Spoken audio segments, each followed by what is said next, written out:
Life is full of oppositions and opportunities with warranty but no guarantee. అందరికీ నమస్కారం. Welcome to Sanjeevini numerology. మీ అనిల్ రాజ్ టీకొండ. మనం సంజీవిని న్యూమరాలజీలో ఇప్పుడు రీసెంట్లీ చాలా ఎపిసోడ్స్ అనేది న్యూమరాలజీకి సంబంధం లేకుండా చేస్తున్నాం. అయితే చాలామంది అనుకుంటున్నారు ఇప్పుడు కంటిన్యూ ఎపిసోడ్స్ అనేది ఏ ఒక్క ఎపిసోడ్లో కూడా మనం న్యూమరాలజీ గురించి డిస్కస్ చేసలేదు. దానికి కారణం ఏంటి అంటే మనము సంజీవిని న్యూమరాలజీకి సంబంధించింది అడ్వాన్స్ టాపిక్స్ అనేది సపరేట్గా వీడియోస్ తీసుకురావడం జరుగుతుంది ముందు. దాంతోపాటు ఒక న్యూ కాన్సెప్ట్ అంటే ఎలాగైతే సంజీవిని న్యూమరాలజీ నా యూట్యూబ్ ఛానల్ ఉందో అలాగనే నేను ఇంకొక యూట్యూబ్ ఛానల్ని నేను తీసుకొని వస్తున్నాను. అదేంటంటే థింక్ బాబా డిఎంఐటి సర్వీసెస్. అంటే సంజీవిని న్యూమరాలజీలో కంప్లీట్లీ మన లక్ ఇంకా స్పిరిచువలిజం మీద ఉంటే డిఎంఐటి ఛానల్ ఏదైతే థింక్ బాబా డిఎంఐటి సర్వీసెస్ ఛానల్లో మనకు కంప్లీట్లీ సైంటిఫిక్గా మన కెరియర్ అనేది ఎలా సెలెక్ట్ చేసుకోవాలి, మనం ఏ పర్పస్కి అనేది సూటబుల్ అవుతామో దాంట్లో ఇన్ డీటెయిల్ ఎక్స్ప్లెనేషన్ అనేది ఇవ్వడం జరుగుతుంది. ఆ కంటెంట్ అనేది ప్రిపేర్ అవుతుంది కాబట్టి అంతవరకు నేను ఈ న్యూమరాలజీ కాకుండా వేరే ఏ టాపిక్స్లో అయితే ఎక్స్పీరియన్స్ చేశాను ఇన్ని ఇయర్స్ జర్నీలో ఏదైతే టాపిక్స్ ఎక్స్పీరియన్స్ చేసి అది మీకు యూస్ఫుల్ అవుతుందో అది నేను ఇక్కడ ఎపిసోడ్స్ లాగా చెప్తున్నాను. అంటే నేను చేసిన 20 years రీసెర్చ్లో మీకు షార్ట్ కట్స్ అన్నమాట. అంటే రెడీమేడ్గా మీరు ఏదైతే అచీవ్ చేయాలనుకున్నారో ఈ రూల్స్ ఫాలో అయినారనుకోండి మీరు తప్పకుండా సక్సెస్ అయ్యే ఛాన్సెస్ అనేది ఎక్కువ ఉంది.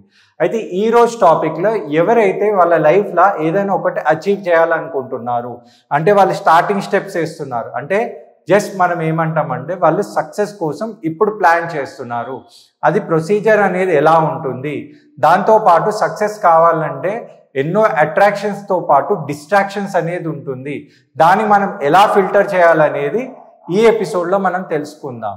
బేసికలీ ఈ ఎపిసోడ్లో ఎవరైతే స్టార్టింగ్ సక్సెస్ కావాలని ఏదైనా ఒక గోల్ అనేది డిసైడ్ చేసుకుంటున్నారో వాళ్ళకి ఇది యూస్ఫుల్ అవుతుంది. అంటే సక్సెస్ అనే ఎపిసోడ్లో ఇది పార్ట్ 1 అని అనుకుందాం. అంటే ఇప్పుడు సక్సెస్ అనేది నా ప్రకారం ఏంటంటే ఒక జర్నీ అన్నమాట.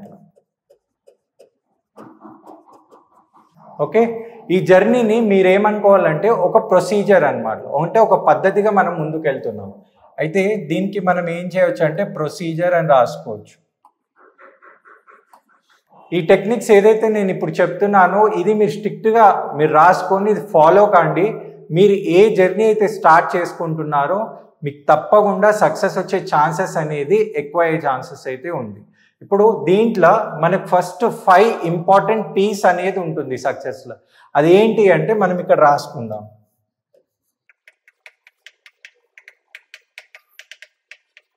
ఫస్ట్ సక్సెస్లో ఇంపార్టెంట్ పాయింట్ ఏంటంటే చాలామంది ఏమనుకుంటారంటే ఒక గోల్ లేదా ఏదైనా ఒక రోల్ మోడల్ అలా అనుకుంటారు, కానీ అది కాదండి. సక్సెస్లో ఫస్ట్ థింగ్ ఏంటి అంటే పెయిన్ అన్నమాట. పెయిన్ అంటే ఏంటి అంటే మీ లైఫ్లో ఒక ఇన్సిడెంట్ అనేది ఎలా ఇంపాక్ట్ కావాలి అంటే దానివల్ల మీరు ఎమోషనలీ చాలా ఇంపాక్ట్ అనేది ఉండాలి. అంటే నా లైఫ్లో ఇలా జరిగింది, దీనివల్ల నేను ఏదైనా సాధించి చూపిస్తాను అంటే ఈ పెయిన్ అనేది ఏంటంటే కంప్లీట్లీ మీకు ఎమోషనల్ ఉండాలి. ఇప్పుడు బెస్ట్ ఎగ్జాంపుల్ ఏంటంటే ఇప్పుడు నా జర్నీ అనేది నేను 2004లో స్టార్ట్ చేశాను. 2004లో స్టార్ట్ చేయడానికి కారణం ఏంటంటే నా బ్రదర్ అనేది ఆయన చనిపోయారు. అయితే నా బ్రదర్ లాగా ఎవరు చనిపోవద్దు అనే ఒక పెయిన్ అనేది నా దగ్గర ఉండే కాబట్టి నన్ను 20 years దాకా తీసుకొని వచ్చింది. అంటే మీ లైఫ్లో ఏదైనా అచీవ్ చేయాలంటే ఒక స్ట్రాంగ్ పెయిన్ ఉండాలి. అంటే ఆ పెయిన్ అనేది మీ ఫ్యామిలీని బయట ఇప్పుడు కొంతమంది అనుకుంటారు నేను ఇలాంటి లైఫ్లో ఉన్నాను, ఈ లైఫ్ అనేది నా ఫ్యామిలీకి రావద్దు, నా నెక్స్ట్ జనరేషన్కి రావద్దు, ఎవరో నన్ను ఇన్సల్ట్ చేశారు నేను ప్రూవ్ చేసి చూపించాలి అంటే ఈ పెయిన్ అనేది కంపల్సరీ ఉన్నప్పుడే ఇది మిమ్మల్ని మోటివేట్ చేస్తుంది. అంటే మీకు మళ్ళీ ఎక్స్టర్నల్ మోటివేషన్ స్పీకరే కానివ్వండి ఎవ్వరు అవసరం ఉండదు. ఇది ఉందనుకోండి మీకు ఎప్పటికీ మీ లోపల నుంచి మిమ్మల్ని బర్న్ చేస్తుంది. అంటే అబ్దుల్ కలాం సార్ అన్నారనమాట, when you want to shine like a son burn like a son అనమాట. అంటే మీకు ఎప్పటికీ ఇంటర్నల్ మోటివేషన్ ఉండాలంటే ఈ పెయిన్ అనేది కంపల్సరీ. ఈ దానికి మీకు పర్పస్ ఉండాలి. పర్పస్ అంటే ఏంటి అంటే ఎందుకు చేస్తున్నారు అంటే దానికి ఒక స్ట్రాంగ్ రీజన్ అనేది ఉండాలి. ఉట్టి నొప్పి ఉండడమే కాదు, నేను దీన్ని ఎందుకు చేస్తున్నాను, దీనివల్ల నేను ఎవరికైనా ఏమైనా ఇవ్వగలుగుతానా, లేకపోతే నేను ఏమైనా అచీవ్ చేయగలుగుతానా, సొసైటీలో ఒక నేమ్ వస్తుందా, ఫేమ్ వస్తుందా, నా వల్ల ఎంతమందికి ఉపయోగపడుతుంది అని ఒక స్ట్రాంగ్ పర్పస్ ఉండాలి. ఎంతమంది ఏం చెప్పినా కూడా మీ పర్పస్ అనేది డిస్టర్బ్ కావద్దు. దాని రెండుని అచీవ్ చేయాలంటే అదంత ఈజీ కాదు. కాబట్టి మీరు ఏం చేయాలంటే ఒక ప్లాన్ అనేది డిసైడ్ చేసుకోవాలి. దీనికి ఒక స్ట్రాంగ్ ప్లాన్ అనేది ఉండాలి. అంటే ఏదో నాకు ఎవరో ఏమో అన్నారు, నేను ఆయనకు సాధించి చూపిస్తానంటే మీరు ఒక్క రోజులో కాదు, దానికి ఒక సిస్టమేటిక్ ప్లాన్ అనేది తీసుకొని వచ్చి నేను ఇది సాధించాలంటే ఇన్ని పద్ధతులు ఉన్నాయి, ఇన్ని దారులు ఉన్నాయి, ఇది అచీవ్ చేయాలంటే నేను ఏం చేయాలి అనేది ఒక ప్లాన్ అనేది తప్పకుండా ఉంటేనే మీరు ఇంకొక స్టెప్ అనేది వేయగలుగుతారు. దాంతోపాటు దాని తర్వాత వెరీ వెరీ ఇంపార్టెంట్ ఏంటి అంటే ప్రాక్టీస్ అంటే మీరు ఏం చేయాలంటే ఒక యాక్షన్ అనేది తీసుకోవాలి. అది మనం ఏదో ప్లాన్ వేసి పర్పస్ వేసి ఒక ప్లాన్ అనేది బుక్లో వేసేసి తర్వాత మీరు ప్రాక్టీస్ చేయకుండా దాన్ని ఇంప్లిమెంట్ చేయకుండా మీరు ముందుకు ఎప్పటికీ పోలేరు. అంటే దాని మీద మీరు ప్రయత్నం అనేది కంపల్సరీ చేస్తూనే ఉండాలి.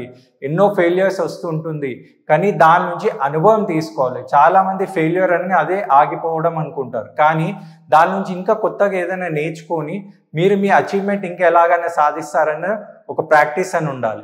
ఈ నాలుగిటికి చాలా వెరీ వెరీ ఇంపార్టెంట్ ఏంటి అంటే పేషెన్సీ అన్నమాట. పేషెన్సీ అంటే ఏది కూడా మనం అనుకోగానే రాదండి. ఇప్పుడు ఒక జర్నీ అనేది నేను 2004లో స్టార్ట్ చేస్తే ఇప్పుడు 2024 అంటే ఒక 20 years నన్ను తీసుకొచ్చేదానికి నా దగ్గర ఒక ప్లాన్ ఉంది, పెయిన్ ఉంది, పర్పస్ ఉంది, ప్లాన్ ఉంది, ప్రాక్టీస్ ఉంది, దాంతోపాటు పేషెన్సీ ఉంది. అంటే ఏదైనా అచీవ్ చేయాలి అంటే మీ దగ్గర కోరికతో పాటు ఓపిక కూడా ఉండాలి. అయితే ఇలా మనం పేషెన్సీతో ఉన్నామనుకోండి, ఈ సిస్టమేటిక్గా ఈ 5 P's తీసుకొని మీరు ఒక ప్రొసీజర్ లాగా మీ జర్నీని అనేది తీసుకపోతే 2000s కంటే ముందు ఇది చాలా మంచి ఇంప్లిమెంటేషన్ చేయొచ్చు. కానీ ఇప్పుడున్న జనరేషన్ ఏంటి అంటే మనకి అట్రాక్షన్స్ కంటే చాలా వరకు డిస్ట్రాక్షన్స్ అనేది ఎక్కువ ఉంది. మనం ఏది సాధించాలన్నా కూడా ఎవరైనా మోటివేట్ చేసే కంటే డిస్కరేజ్మెంట్ అనేది ఎక్కువ చేయడం లేదా మనం డిస్ట్రాక్ట్ కావడం ఎక్కువ ఉంటుంది. అంటే ఇప్పుడు డిస్ట్రాక్షన్స్ అయితే ఇప్పుడు మనకి ఎన్నో డిస్ట్రాక్షన్స్ ఉంది. ఈ డిస్ట్రాక్షన్స్ అనేది ఎలా బయటపడాలి, మనం ఫిక్స్ అయిపోకుండా మన సక్సెస్ని ఎంత ఫాస్ట్గా అచీవ్ చేయాలి, ఇవన్నీ కంపల్సరీ ఫాలో కావాలి. దాంతోపాటు ఇప్పటి నుంచి మీ లైఫ్లో జరిగే ఏ ఇన్సిడెంటే కానివ్వండి, లైఫ్లో మీరు తీసుకునే ఏ స్టెప్పే కానివ్వండి, లేకపోతే మీరు ఏదైనా వర్క్ పోవాలనుకుంటే దాన్ని మీరు 4 కేటగిరీస్గా మీరు డివైడ్ చేసుకోండి. ఏ వర్క్ అయినా మీరు చేయాలనుకున్నా, మీరు ఏది ప్రయత్నించాలనుకున్నా ఈ 4 బాక్స్లో అది ఎక్కడ వస్తుందో చూడండి. అది మీకు కరెక్ట్ బాక్స్లో ఫిట్ అయింది అనుకోండి, అప్పుడే దాని మీద డిసైడ్ చేయండి. లేకపోతే దాన్ని మీరు వదిలేసిరు అనుకోండి, మీరు తప్పకుండా సక్సెస్ అవుతారు. ఈ బాక్స్ ఏంటి అంటే మీ లైఫ్ సక్సెస్ అనే దాన్ని ఎన్నో రెట్లు మిమ్మల్ని ఇంకా ఫాస్ట్గా తీసుకుపోయే బాక్స్ అన్నమాట. అయితే ఈ బాక్స్ని మనం ఏం రాస్తామంటే ఇక్కడ మీరు గమనిస్తే important, not important, urgent, not urgent. Okay, ఈ బాక్స్ అనేది మీరు యూజ్ చేయండి. Important, not important, urgent, not urgent. అంటే మీరు తీసుకునే ఏ డిసిషనే కానివ్వండి దాని ఈ బాక్స్లో ఎక్కడ ఫిట్ అవుతుందో చూడండి. ఏ డిసిషన్ అయితే మీకు ఇంపార్టెంట్ అండ్ అర్జెంట్ అని వస్తుందో ఆ స్టెప్ అనేది తీసుకోండి. ఏదైతే not important and not urgent అనేది వస్తుందో దాన్ని పోస్ట్పోన్ చేయండి, లేదా మీ బదులు వేరేల్ని పంపించండి. అంటే ఇప్పుడు ఈ బాక్స్ అనేది ఎలా యూస్ఫుల్ అవుతుందో నేను ఒక చిన్న మాట చెప్తాను. ఇప్పుడు మీరు ఏదైనా ప్రయత్నిస్తున్నారు, మీ గోల్కి ఏదైనా డిస్టర్బ్ చేస్తుందా? ఇప్పుడు మీరు ఏదైనా అచీవ్ చేయాలనుకుంటున్నా, సడన్గా మీ ఫ్రెండ్ వచ్చి సినిమాకి వెళ్దామని అన్నారు. సినిమాకి వెళ్దామంటే ఆ ఒక ఈవెంట్ని మీరు దీంట్లో వేసుకోండి. ఇప్పుడు కంపల్సరీ సినిమా వెళ్ళడం ఇంపార్టెంటా అంటే కాదు అని వచ్చింది అనుకోండి. తర్వాత ఇది నాట్ ఇంపార్టెంట్ అని వచ్చింది అనుకో, ఇక్కడ టిక్ వేసి అర్జెంట్ అంటే కాదు, నాట్ అర్జెంట్ అంటే ఇక్కడ వచ్చింది. అంటే ఇక్కడ వచ్చింది అనుకోండి, మీరు అది మీరు పోయే అవసరం లేదు. అంటే ఇక్కడ మీ టైం అనేది సేవ్ చేసుకోరు. ఎందుకంటే సక్సెస్ కావాలంటే వెరీ ఇంపార్టెంట్ ఏంటంటే మీ టైం ఇంపార్టెంట్. ఇప్పుడు మీరు ఏ ఈవెంట్ అయినా కానివ్వండి దీంట్లో మీరు ఫిట్ చేయండి. ఇప్పుడు మీరు ఎవరికైనా మ్యారేజ్కి కంపల్సరీ వెళ్ళాలా అంటే ఇంపార్టెంట్ అంటే చూడండి, లేదా నాట్ ఇంపార్టెంట్, లేదా అర్జెంట్ అనే నాట్ అర్జెంట్. ఇప్పుడు చూడండి చాలామంది ఏమంటే మ్యారేజ్కి పోవడం ఇంపార్టెంట్. మీరు గమనించండి, మీరు మ్యారేజ్కి పోకపోతే మ్యారేజ్ అయితే ఆగదు కదా.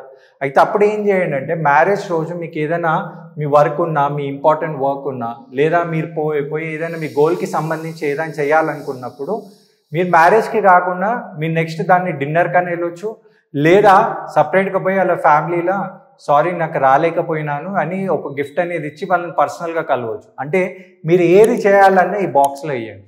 ఇప్పుడు సడన్గా ఎవరిదైనా మీకు తెలిసిన వాళ్ళ డెత్ అయింది, కంపల్సరీ అది ఇంపార్టెంట్ కింద వస్తుంది అండ్ అర్జెంట్ కింద వస్తుంది. అయితే కంపల్సరీ దానికి వెళ్ళండి. ఎందుకంటే ఆ పర్సన్ ఫేస్ అనేది మీరు మళ్ళీ చూడలేకపోతారు కాబట్టి అది అర్జెంట్ కింద వస్తుంది. అంటే ఇట్లా బెస్ట్ ఎగ్జాంపుల్స్ అనేది నేను చెప్పాను. మీరు ఏం చేయండి అంటే మీ లైఫ్లో ఎప్పుడైతే సక్సెస్ కావాలని మీరు స్టార్ట్ చేసినప్పుడు ఈ ఫస్ట్ 5 P's అనేది తీసుకోండి. దీంట్లో ఫస్ట్ మీరు నోట్ డౌన్ చేసి పెట్టుకోండి. దాంతోపాటు ఇప్పుడున్న జనరేషన్లో మీ డిస్ట్రాక్షన్స్ నుంచి బయటికి పడాలంటే మీరు చేసే ప్రతి ఒక్క ఈవెంట్ అనేది ఈ 4 బాక్స్లో ఎక్కడ సూటబుల్ అవుతుంది, ఏదైతే ఈవెంట్ ఇక్కడ వచ్చినా లేదా ఇక్కడ వచ్చినా అది మీ గోల్కి తగ్గట్టు ఉందనుకోండి, కంపల్సరీ ఇవి చేయండి. దీంతో పాటు ఏమవుతుందంటే మీ టైం, ఎనర్జీ, మనీ అనేది సేవ్ అవుతుంది. మీరు మీ సక్సెస్ అనేది చాలా జల్దీ రీచ్ కావాలి. ఇది ఒక బెస్ట్ ఎగ్జాంపుల్గా ఎవరైతే వాళ్ళ సక్సెస్ కోసం ఇప్పుడు స్టార్టింగ్ స్టేజ్ నుండి ప్లాన్ చేయాలనుకున్న వాళ్ళకి ఇది చాలా యూస్ఫుల్. ఈ ఎపిసోడ్ అనేది ఎవరైతే సక్సెస్ కోసం ఇప్పుడే స్టెప్పింగ్స్ వేస్తున్నారో అంటే ఒక బేసిక్ స్టేజ్లో ఉన్నారో వాళ్ళకి ఇది వెరీ యూస్ఫుల్ ఉంటుంది.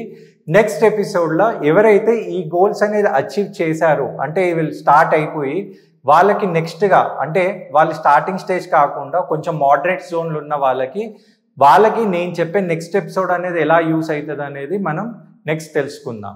Thank you.